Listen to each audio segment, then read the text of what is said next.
रायजोआव दाबो नंखाय कबिराजनि जारिनाय बे खेबाव गरेस्वर खाथि जालुकबारिनि नखरसे गोरिब सुबुंखौ टार्गेट खालामनानै फाहामथायनि मुङाव जारिनाय आथिंनि गाराय मोजां खालामनायनि मुङाव नंखाय कबिराज सुरज आलिया बख्लबाय 30,000 रां गरेस्वर साखाथि जालुकबारिनि नखरसे गोरिब सुबुंखौ जारिनायनि मुङाव सुरज आलि मुंनि सासे नंखाय थगायसुला कबिराजआ दोहोन बख्लना लांनायनि अजद सिखांदों। अजद बादिब्ला मुनिन्द्र चौधुरीनि रादाय होनाय गरेस्वरनि 1 नं रौमारिनि सुरज आलिया 30,000 रां लायो। एखुथायै अनलाइन खालामनानै कबिराजनि मुलि बायनाय आरो मोन्थोर जारिनानै आथिंनि गारायखौ मोजां खालामना होनायनि मुङाव कृष्ण चौधुरीनि सोलेरारि नोरजिया फिसाज्लाया सरकारनिफ्राय मोननाय 30,000 रांखौबो बख्लना लाङो नंखाय कबिराजआ। नाथाय बेनि उनावबो कृष्ण चौधुरीनि आथिंनि गाराया मोजां जायैयाव चौधुरीनि बिसि आरो नखरनि सुबुंफ्रा रांखौ बिफिनो।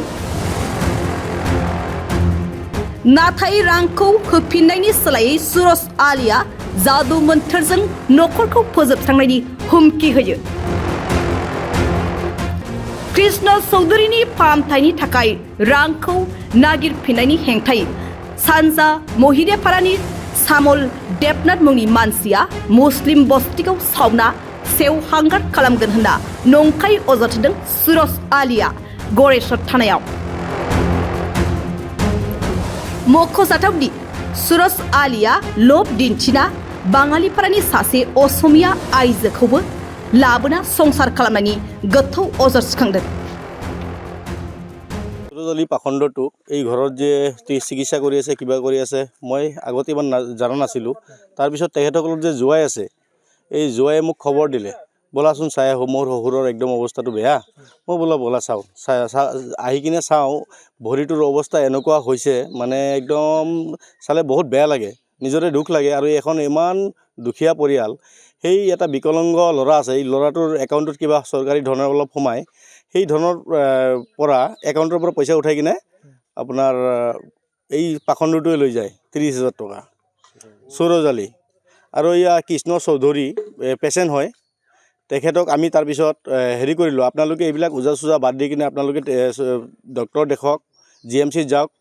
তাৰপিছত তেখেতসকলে ক'লে আমি শিলিগুৰি লৈ যাম। ঠিক আছে, শিলিগুৰি লৈ যাওক, আমি যিমান পাৰোঁ ইমান হেল্প কৰিম, আপোনালোকৰ লগত আমি আছোঁ। আৰু সুৰজ আলিয়ে কি কৰিলে, মোৰ এইটো তাৰ লগত মই ক'লোঁ, ফোন কৰি কিনে ক'লোঁ তই পইচা যিখিনি লৈছ সেইখিনি ঘূৰাই দে, আৰু এইবিলাক ঝামেলাত আমি যাব নোখোজোঁ, তই পইচাখিনি ঘূৰাই দে। সি কি কৰিলে, মোক ক'লে মিছা বদনাম দি কিনে যে তইতো কৈছা মোক মুছলিম বস্তিবলৈ জ্বলাই দিবি। মই তোক কেতিয়া ক'লোঁ, তই এনেকুৱা মিছা বদনাম যি দিছা। তাৰপিছত শুনা পালোঁ 1 ঘণ্টা পিছত মোৰ নামত বোলে কি কেছ কৰিছে। আৰু এই পাখণ্ডনে তাৰমানে অসমীয়া ছোৱালী এখন কিছুদিন আগত বাঙালীপাৰা বা ওবাৰী ছাইডৰ পৰা আনি কিনে তাৰ ঘৰত ৰাখিছে, সি সংসাৰ কৰি খাই আছে।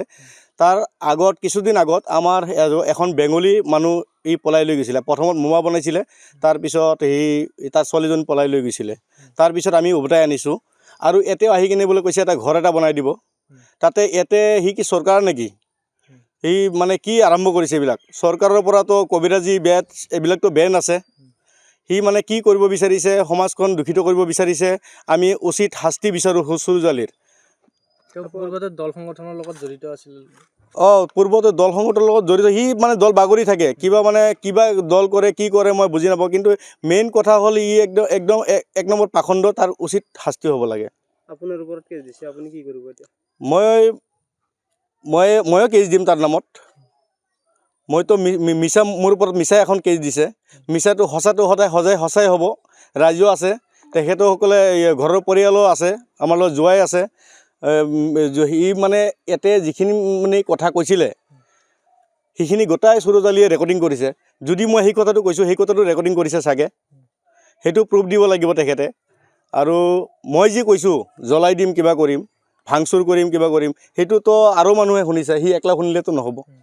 আজিৰ পৰা ঠিক 1.5 মাহমান আগত এই এখেতৰ দাদাজনৰ মানে 2খন ভৰি ফুলা আৰম্ভ কৰিলে। কৃষ্ণ চৌধুৰী। তেতিয়া প্ৰথম অৱস্থাত তেখেতে GMC গৈছিল, কিন্তু GMCৰ পৰা চিকিৎসা কৰি আহি কিছু অকণমান ভাল পালে।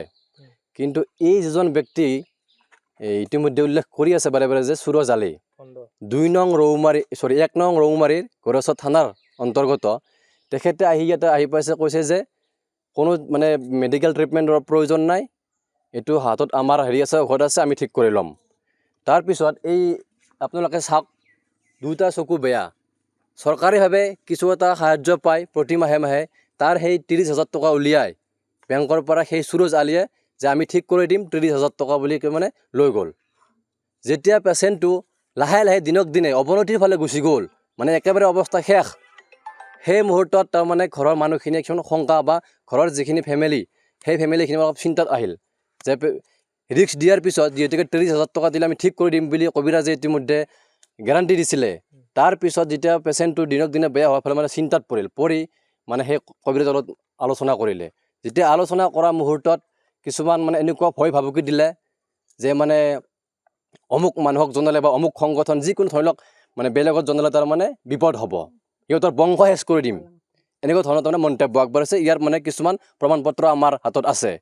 এতিয়া যিয়ে নহওক, এজন যিহেতুকে অসম চৰকাৰৰ কেবিনেটত ইতিমধ্যে এইবোৰ নাইকিয়া কৰিছে কবিৰাজী, বেজ কবিৰাজী, তাৰ স্বত্তেও অসম চৰকাৰক বা অসম পুলিচৰ ভেঙু চালি কৰি আজি এনেকৈ একেবাৰে নজনা ব্যক্তিয়ে দুখীয়া একদম ঘৰত আহি এই সুৰজ আলী নামৰ এজন ভণ্ড পাখণ্ডবে কেনেকৈ কবিৰাজী চলাই মানে 30,000 টকাকৈ লৈ গ'ল। এতিয়া কথা হ'ল, প্ৰশ্ন আমাৰ, ঠিক আছে, যিহেতুকে 2-1.5 মাহ কবিৰাজজনে টাইমটো আমাক বৰবাদ কৰি দিলে। এতিয়াতো GMC হওক বা অন্য কিছুমান চিকিৎসাত যোৱাৰ পিছত আমাৰ সময় কম, এতিয়া এই ৰিক্সটো কোনে ল'ব? 30,000 টকা লৈ গৈছে, আমাৰ ডাঙৰ বিষয়বস্তু নহয়, কিন্তু মানুহৰ জীৱনটো কোনে ৰিক্স ল'ব? তাৰ কাৰণে আমি ভাবোঁ ইয়াত সুৰজ আলী সম্পূৰ্ণ যিহেতুকে জড়িত, তেখেতৰ ৰিক্স ল'ব লাগিব পেচেণ্টজনৰ। 30,000 টকাটোৱে আমাৰ মেইন, তেখেতে যি ঘূৰাই দিম বুলি ক'লে আমি মানি নলওঁ। তাৰ কাৰণে আমি কম সময় আজিৰ ভিতৰত হয়তো তেখেতৰ ওপৰত এই গাৰ্জেনে ইতিমধ্যে কেছ দাখিল কৰিব সৰেবৰী থানা অন্তৰ্গত থানাত। তেখেতে সুৰজ আলী আৰু কেছ দিছে কাৰ ওপৰত? সুৰজ আলীয়ে যিহেতুকে মানে শ্যামল দেৱনাথ, যিহেতু এই মানুহ ঘৰৰ ব্যক্তিখিনি একেবাৰে ক'ব গ'লে আনপঢ়, শিক্ষিত কম, নাজানে তেখেতসকলে যি কয় তাকে শুনি আছিল ইমান দিনে, বাৰে বাৰে ভাবুকি দি আছে যে বেলেগ মানুহক জনালে তাৰমানে বংশ শেষ কৰি দিব। তেতিয়া সেই মুহূৰ্তত তাৰমানে তেখেতসকলে অলপমান নিজে আগবাঢ়ি তাৰমানে কি ঘটনা বুলি মানে খবৰ ল'ব আহিলে। যোৱাকালি হেনো শ্যামল দেৱনাথ তেখেতে মানে এই কথাটোত অকণমান গুৰুত্ব লোৱাৰ কাৰণে মানে কিছুমান মিছা কথাৰে তাৰমানে যে মুছলিম বস্তি জ্বলাই দিম, কিবা দিম বুলি মানে কি মিছা আৰোপ লগাই গড়চৰ থানাত তাৰমানে তেখেতৰ নামত কেছ এজাহাৰ এখন দিছে। সুৰজ আলী দিছে, হয়। এতিয়া সেই বিষয়ত আমি যিহেতুকে সংগঠনক বা কিবা ৰাইজক জনভাগ দিছে, যিহেতুকে অসমৰ যিহেতুকে বৰ্তমান পৰিৱেশ সামগ্ৰিকভাৱে আমি দেখা পাই আছোঁ বহুত বেছি ভাল নহয়। তাৰ কাৰণে আজি যদি তেখেতে এটা মিছা ইলজাম লগাই পেলাই যে মুছলিম গাঁও জ্বলাই দিম বুলি দেৱনাথৰ ওপৰত মিছা ইলজাম লগাইছে, এই বিষয়বস্তুটো মানে সম্পূৰ্ণ সুৰজ আলী কিন্তু ৰেছপনচিবল হ'ব লাগিব। যদি সুৰজ আলীৰ ওপৰত যদি কিবা দেৱনাথৰ ওপৰত যদি কিবা হয়, সেইটো কিন্তু সুৰজ আলীয়ে ৰেছপনচিবল হ'ব লাগিব। পুৰা 30,000 গৈছে, মানে গাড়ী ভাড়া চাৰি লৈ। মই কিবা বিকালকৰ পৰা পইচা পাওঁ নহয়, সেই তাৰ বেংকৰ পৰা উঠাই কিনে দিছোঁ। জোৰ দিছিল নেকি? নাই, জোৰ দিয়া নাই। কি বুলি কৈছিল? পইচাটো নাতে কি বুলি কৈছিল তোমাক? পইচাৰ মানে ফাৰ্ষ্টতে যাওঁতে কৈছে কি ইমান টকা লাগিব বুলি কৈছিল। কিমান টকা কৈছিল? 5,000 মান। তাৰপিছত ঔষধটো আনি দিলা। টোটেল কিমান পইচা দিছা? টোটেল পুৰা ডাক্তৰ আৰু সিহঁতে লৈ 30,000 গৈছে। কাক দিছা? কি নাম তাৰ? সুৰজ আলী। কি হয়? কবিৰাজ। তোমাৰ নামটো? ৰাকেশ চৌধুৰী। কিমান পঢ়ি আছা? 7। কি গাঁও এইখন? জালুকবাৰী।